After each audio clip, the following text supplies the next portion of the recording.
ಶೌರ್ಯ, ಅತ್ತೆ ಹೀಗೆಲ್ಲ ಮಾತಾಡ್ತಿದ್ರು ನೀನ್ ಯಾಕೇನೋ ಮಾತಾಡ್ತಿಲ್ಲ? ಮಾತಾಡುವಂತೀಯ?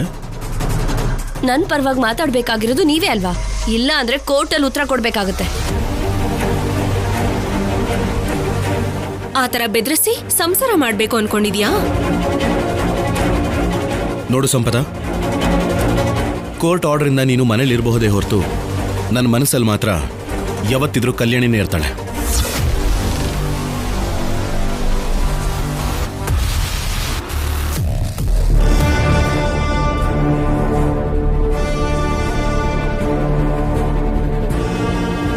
ಬಾ ಕಲ್ಯಾಣಿ.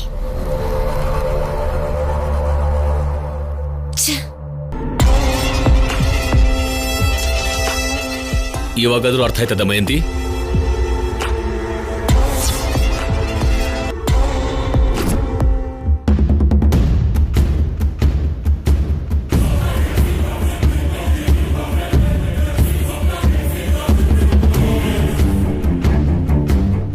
ಸಂಪದ, ಎಲ್ಲಿ ಹೋಗಿದ್ದೆ ನೀನು?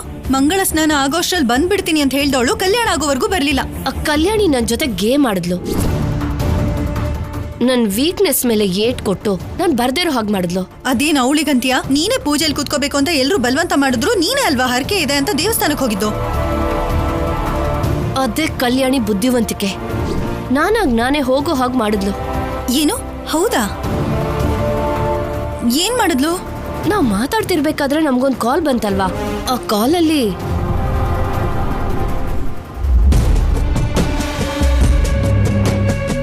ಇಷ್ಟೊಂದು ವರ್ಷ ಈ ಇಂಡಸ್ಟ್ರಿ ನಮ್ಮನ್ನ ಹೇಗ್ ಮಿಸ್ ಮಾಡ್ತು ಅಂತ ನನಗೆ ಅರ್ಥನೇ ಆಗ್ತಿಲ್ಲ. ಅದೆಲ್ಲ ಅಲ್ಲ, ಬಾಲಿವುಡ್ ಹೀರೋಯಿನ್ ಎಲ್ಲಾರನ್ನೂ ಮಿಕ್ಸಿಲ್ ಹಾಕಿ ಮಿಕ್ಸ್ ಮಾಡಿ ಹೊರ ತೆಗೆದ್ರೆ ನೀವು. ಅಯ್ಯೋ ಕಲ್ಯಾಣಿ, ಸರಿಯಾಗೆ ಕೊಟ್ಟಿದ್ದಾಳಲ್ಲ. ಆದ್ರೂ ಸಿನಿಮಾ ಹೀರೋಯಿನ್ ಅಂತಿದ್ದಾಗೇನೆ ಹಾಗೆ ರೆಕ್ಕೆ ಬಡ್ಕೊಂಡು ಹೊರಟೋಗದಾ? ಸಿನಿಮಾ ಅವಕಾಶಗಳು ಹಾಗೇನೆ ಹೇಳ್ದೇನೆ ಬರೋದು. ಅದಕ್ಕೆ ಹೊರಟೋದೆ. ನಿನ್ ಪಾಡಿಗೆ ನೀನ್ ಹೊರಟೋದೆ. ಇಲ್ಲೇನೋ ಎಲ್ರೂ ಸಂತೋಷವಾಗಿ ಕಲ್ಯಾಣ ನಡೆಸಿದ್ರು. ನೀನ್ ಎಲ್ಲಿಗೆ ಹೋದ್ಯೋ ಏನಾದ್ಯೋ ಅರ್ಥನೇ ಆಗ್ಲಿಲ್ಲ. ಫೋನ್ ಮಾಡಿದ್ರೆ ಫೋನು ಹೋಗ್ಲಿಲ್ಲ. ಆ ಸಂಪತ್ತಾಗ ಏನಾಯ್ತು ಅಂತ ಸಿದ್ದು ಕೂಡ ನನಗೆ ಫೋನ್ ಮಾಡಿದ್ದ. ಹೇಳ್ದೆ ಅಲ್ವಾ ಫೋನಲ್ಲಿ ಚಾರ್ಜ್ ಖಾಲಿ ಆಗಿತ್ತು ಅಂತ. ಆವಾಗ ನಮ್ಗ ಆ ವಿಷಯ ಗೊತ್ತಿರ್ಲಿಲ್ಲ ಅಲ್ವಾ? ಏನೋ ಪ್ಲಾನ್ ಅಂದೆ, ಅಲ್ಲೇನೋ ಅವ್ರ ವೇಟಿಂಗು, ಇಲ್ಲೇನೋ ನೀನಿಲ್ಲ. ಪ್ಲಾನ್ಗೆ ಈಗ್ಲೂ ತೊಂದ್ರೆ ಏನಿಲ್ಲ. ಅಜ್ಜಿ ಹೇಳಿದ್ರಲ್ವಾ ಹರಿಕತೆ ಕಾರ್ಯಕ್ರಮ ಇದೆ ಅಂತ. ಸರಿ ಸರಿ, ನೀನ್ ಮೊದ್ಲು ಸಿದ್ದುಗ್ ಫೋನ್ ಮಾಡು. ಬರ್ತಿದ್ದ ಹಾಗೆ ಫೋನ್ ಮಾಡ್ಸು ಅಂತ ಹೇಳಿದ್ದ.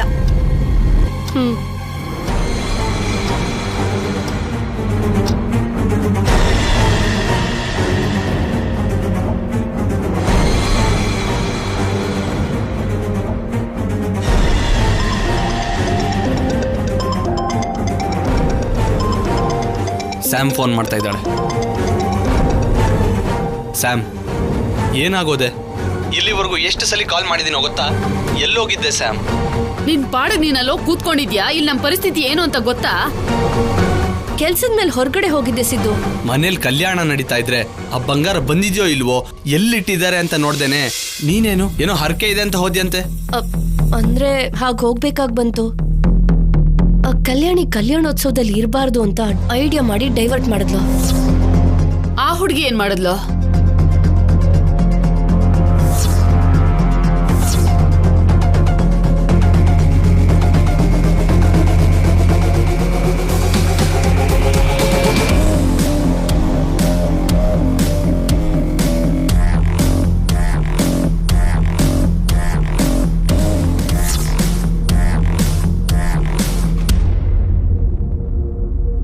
ಚೆನ್ನಾಗಿದೆ ಬಿಡು.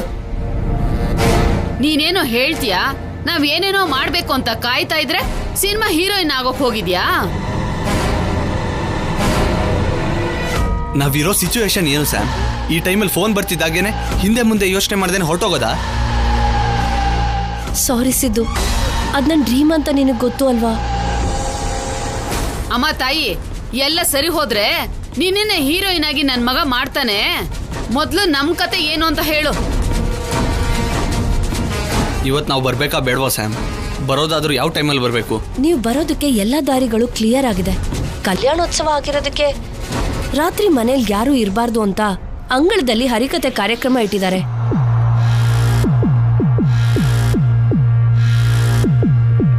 ಆಗ ಮನೇಲಿ ಯಾರೂ ಇರೋದಿಲ್ಲ, ಎಲ್ರೂ ಹೊರಗಡೆ ಇರ್ತಾರೆ. ಆಗ ನೀವು ಮನೆ ಒಳಗ್ ಬಂದು ಬಂಗಾರ ಎಲ್ಲ ತಗೊಂಡು ಹೋಗ್ಬೋದು. ಒಟ್ನಲ್ಲಿ ನಮ್ಗೆ ಮನೇಲಿ ಯಾವುದೇ ಅಡ್ಡಿ ಇಲ್ದೇ ಇರೋ ಹಾಗೆ ಮಾಡಿದೆ ಅಂತಾಯ್ತು. ಹೌದು ಸ್ಯಾಮ್, ಬಂಗಾರ ಎಲ್ಲ ಆಚೆನೇ ಇದೆ ಅಲ್ವಾ? ಎಲ್ಲ ದೇವ್ರ ಮೈ ಮೇಲೆ ಇದೆ. ನಮ್ಗೋಸ್ಕರನೇ ಅನ್ನೋ ಹಾಗೆ ವೇಟ್ ಮಾಡ್ತಿದೆ. ನೀವು ಬರೋದಷ್ಟೇ ಬಾಕಿ ಸಿದ್ದು. ಹಾಗಾದ್ರೆ ರಾತ್ರಿ ಹರಿಕತೆ ಸ್ಟಾರ್ಟ್ ಆಗೋ ಟೈಮ್ಗೆ ನಾವು ಬಂದಿರ್ತೀವಿ.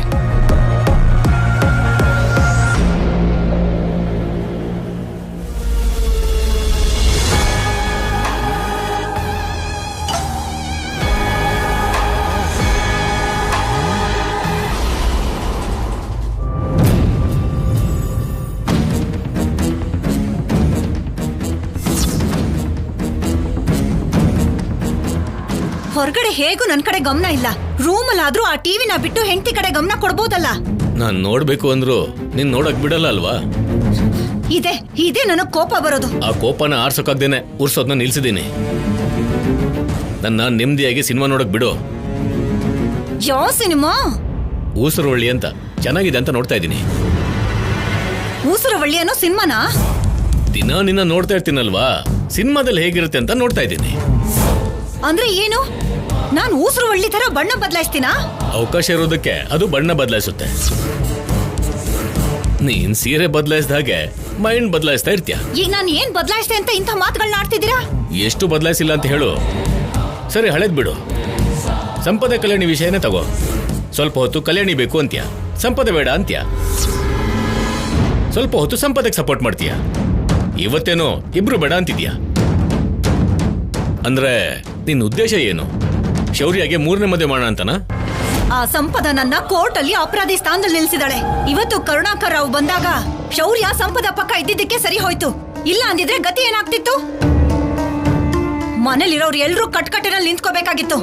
ಅಂತ ಪರಿಸ್ಥಿತಿಲಿ ಕೂಡ ನಮಗ್ ತೊಂದರೆ ಆಗದಿರೋ ಹಾಗೆ ಕಲ್ಯಾಣಿ ಅಲ್ವಾ ಕವರ್ ಮಾಡಿದ್ದು. ಹಾ, ಆ ತರ ಕವರ್ ಮಾಡ್ಕೊಂಡ್ ಬದುಕಕ್ಕೆ ನನಗ್ ಬರಲ್ಲ. ಅದೇ ರೀತಿ ಅವಾಗ ನಿನ್ ಜೊತೆ ಬದುಕೋದ್ ಕೂಡ ನನ್ನಿಂದ ಆಗಲ್ಲ ಅನ್ಸುತ್ತೆ. ಇನ್ನೊಬ್ಳನ್ನ ನೋಡ್ಕೊಂತೀಯಾ? ಸಾಯಿಸ್ಬಿಡ್ತೀನಿ. ಯಾರನ್ನ?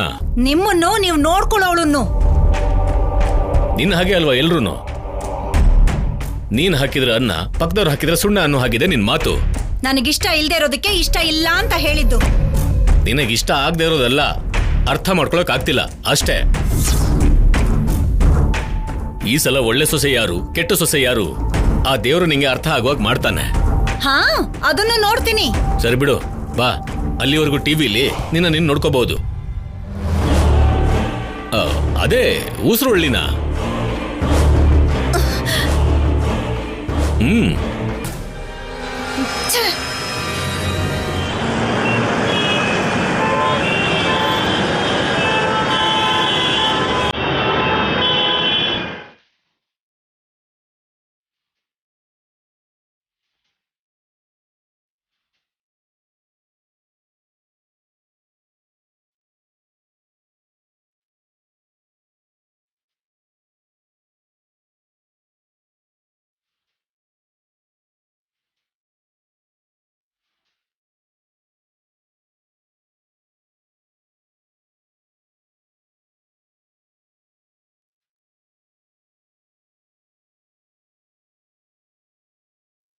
ಸಂಪದ, ಸಿದ್ದು ಅಮ್ಮ ಬರ್ತಾರೆ ಅಲ್ವಾ? ಇಷ್ಟು ಒಳ್ಳೆ ಚಾನ್ಸ್ ಇದೆ, ಯಾಕೆ ಬರೋದಿಲ್ಲ ಅವರು? ಮೊದಲೇ ಇಂಥ ಅವಕಾಶ ಯಾವಾಗ ಬರುತ್ತೋ ಅಂತ ಕಾಯ್ತಾ ಇದ್ವಿ. ಯಾವ್ದೇನಾದ್ರೂ ಸರಿ, ಇವತ್ ನಾವ್ ಅನ್ಕೊಂಡಿರೋದು ಅನ್ಕೊಂಡಾಗೆ ನಡಿಬೇಕು. ಅಲ್ಲೇನ್ ಮಾಡ್ತಿದ್ಯೆ? ಬಂದ್ ಕೆಲಸ ಮಾಡ್ಬೋದಲ್ವಾ? ಇವ್ರ ಕಣ್ಣು ಯಾವಾಗ್ಲೂ ನನ್ ಮೇಲೇನೆ ಇರುತ್ತೆ. ಎಲ್ಲ ಏರ್ಪಾಡು ಪೂರ್ತಿಯಾಗಿದೆ. ಸಿದ್ದು ಅವರು ಹೊರಟಿದಾರೋ ಇಲ್ವೋ?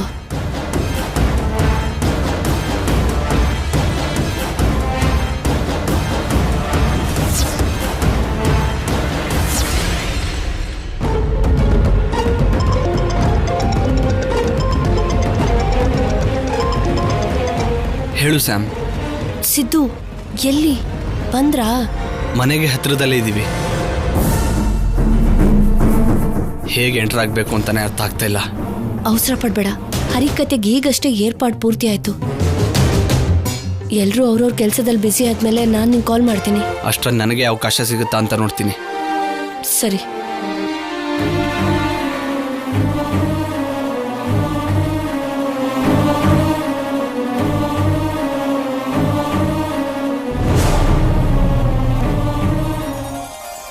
ನಮಸ್ಕಾರ.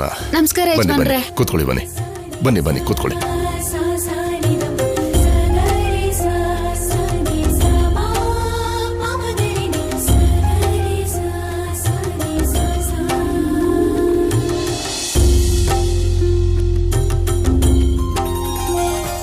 ಪಲ್ಲವಿ, ಬಂದಿರೋರ್ಗೆಲ್ಲ ಪಾನ್ಕ ಕೊಡ ಹೋಗು. ಎಲ್ಲರೂ ಬಂದಾಗಿದೆ, ನೀವು ಕಾರ್ಯಕ್ರಮ ಶುರು ಮಾಡಿ. ಹಾಗೆ ಆಗ್ಲಿ. ಹಾ.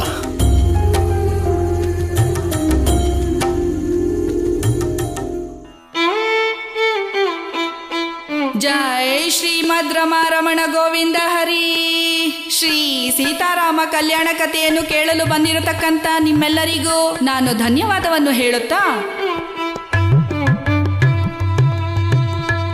ತುಂಬಾ ಅದ್ದೂರಿಯಾಗಿ ವಿಶ್ವಾಮಿತ್ರ ಯಾಗ ಸಂರಕ್ಷಣೆಗೋಸ್ಕರ ದಶರಥ ಮಹಾರಾಜನನ್ನು ತನ್ನ ಮಕ್ಕಳನ್ನು ಕಳಿಸೋ ನಿರ್ಧಾರ ಮಾಡಿ ಯಾವಾಗ ಆಶೀರ್ವಾದ ಮಾಡಿ ಕಳಿಸಿಕೊಟ್ಟನೋ ಹಾಗೆ ಅವರನ್ನು ಸುರಕ್ಷಿತವಾಗಿ ಕರೆದುಕೊಂಡು ಹೋಗುತ್ತಿದ್ದಾರೆ ವಿಶ್ವಾಮಿತ್ರ ಮಹರ್ಷಿ. ದಟ್ಟಾರಣ್ಯವನ್ನು ದಾಟುತ್ತಾ ವಿಶ್ರಾಂತಿ ತೆಗೆದುಕೊಳ್ಳದೆ ಬರುತ್ತಿದ್ದಾರೆ. ಗೋಮತಿ ತೀರಕ್ಕೆ ಸೇರಿಕೊಂಡರು. ಅಲ್ಲಿಂದ ಹೊರಟು ತಾಟಕಿಯನ್ನು ಸಂಹರಿಸಿ ಅಹಲ್ಯೆಯ ಶಾಪ ವಿಮೋಚನೆ ಮಾಡಿ ಜನರಿಗೆ ಉಪದೇಶ ಮಾಡಲು ಸಿದ್ಧರಾಗಿದ್ದಾರೆ ವಿಶ್ವಾಮಿತ್ರ ಮಹರ್ಷಿ. ಹೇಗೆ? ಇಲ್ಲಿ ಕೇಳು ರಾಮಚಂದ್ರ. ಮಿಥಿಲಾ ನಗರದಲ್ಲಿ ಜಾನಕಿಯ ಸ್ವಯಂವರವಂತೆ. ಎಲ್ಲಾ ದೇಶದಿಂದ ರಾಜರು ಬರುತ್ತಿದ್ದಾರಂತೆ. ನಾವು ಕೂಡ ಹೋಗಲೇಬೇಕು.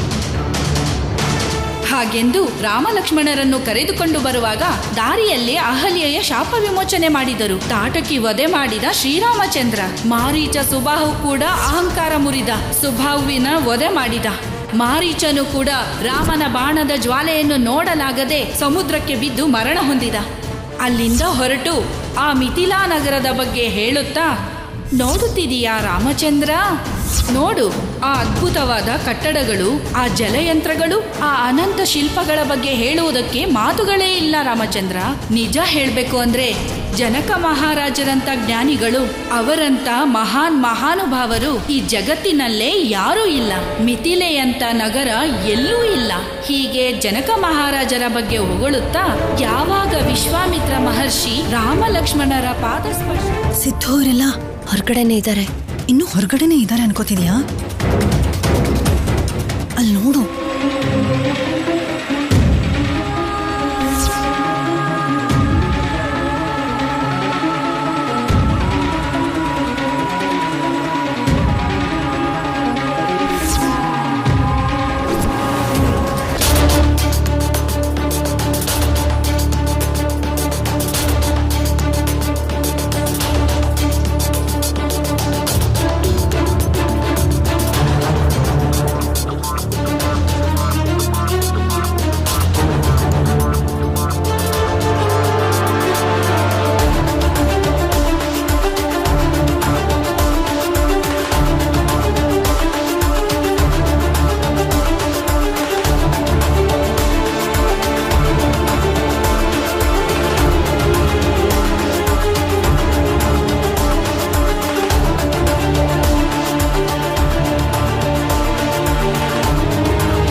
ಎಲ್ಲ ಡೋರ್ಸು ಲಾಕ್ ಮಾಡ್ದಂಗಿದ್ದಾರೆ.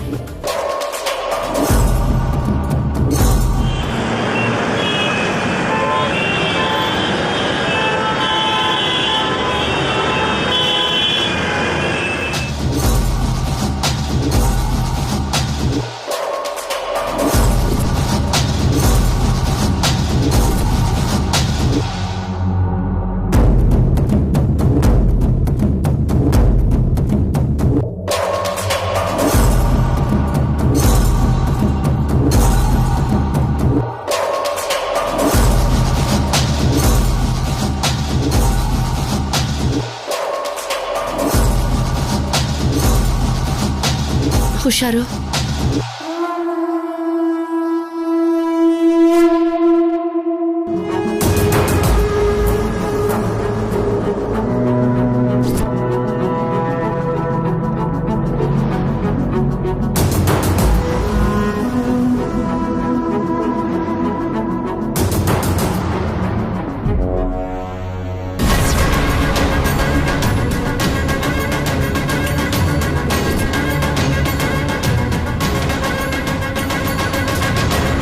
ಅತ್ತೆ, ಎಲ್ಲಿಗೆ?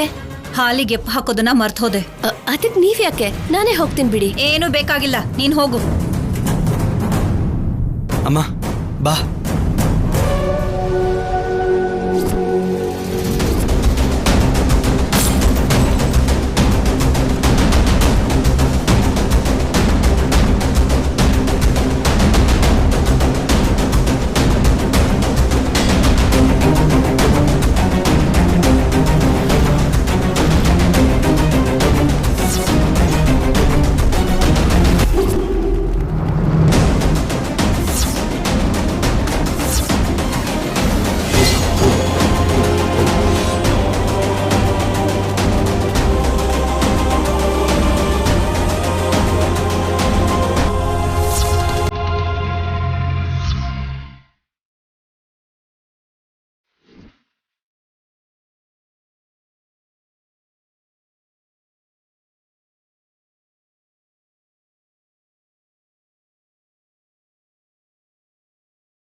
ಇನ್ನು ಇಲ್ಲೇ ನಿಂತಿದ್ಯಲ್ಲೇ, ಬಾ ಬಾರೆ.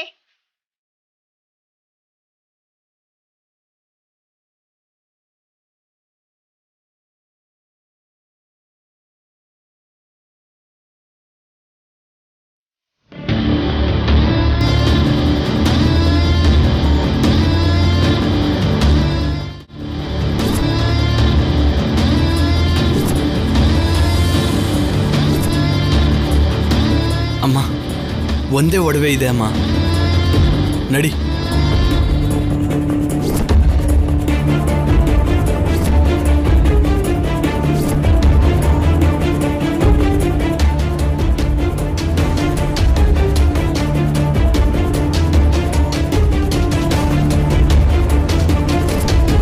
ಆ ರೂಮಲ್ಲಿ ಇದೆ ಅನ್ಸುತ್ತೆ, ಹೋಗೋಣ ನಡಿ. ಬಾ.